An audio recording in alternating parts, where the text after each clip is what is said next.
আমাদের জীবনে ব্যর্থতা আসবেই, কারণ এটাই আমাদের শেখার একমাত্র পথ। জীবনে একবারে কেউ সফল হয় না। যত বড় সাফল্য অর্জন করা মানুষদের আমরা দেখতে পাই, তেমনি তাদের জীবনও রয়েছে অসংখ্য ব্যর্থতার গল্প। কিন্তু তারা কখনোই থেমে যায়নি, তারা কখনো নিজেদের হালকে ছেড়ে দেয়নি, বরং তারা তাদের সেই ব্যর্থতাকে ব্যবহার করেছেন একটি সিঁড়ি হিসাবে, যা তাদের এখন পৌঁছে দিয়েছে সাফল্যের সর্বোচ্চ এক চূড়ায়।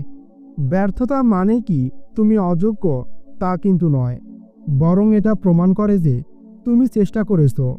যারা কখনো কোনো চেষ্টাই করেনি তারা কখনো ব্যর্থতার স্বাদও নিতে পারে না। কিন্তু যে ব্যর্থতা আবার সাফল্যের ছোঁয়া পায় না, তাকে কখনো জীবনও বলা যায় না। তাই তুমি যদি কখনো ব্যর্থ হয়ে যাও, সেটার মানে দাঁড়ায় তুমি একজন সাহসী মানুষ, কারণ তুমি অনেকবার চেষ্টা করেছো।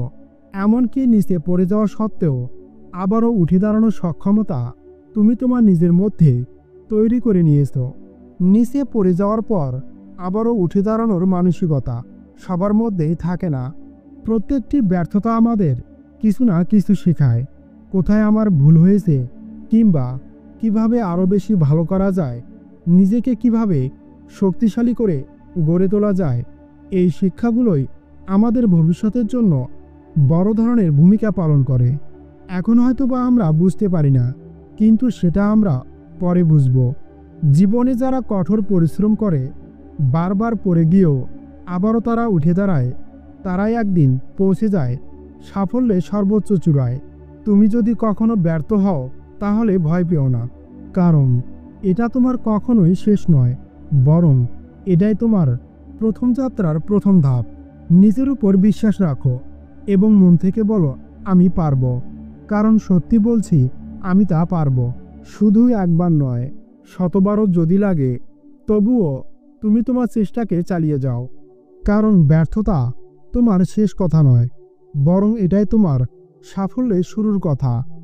জীবনের সবচেয়ে গুরুত্বপূর্ণ বিষয় হলো নিজের স্বপ্নকে কখনো ছেড়ে দিও না।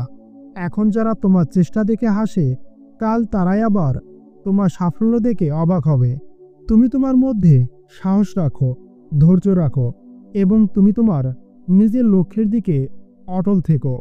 তুমি একদিন সবাইকে ঠিকই প্রমাণ করে দেবে, কোনো ব্যর্থতাই কখনো তোমাকে থামাতে পারেনি, কিংবা পারবেও না।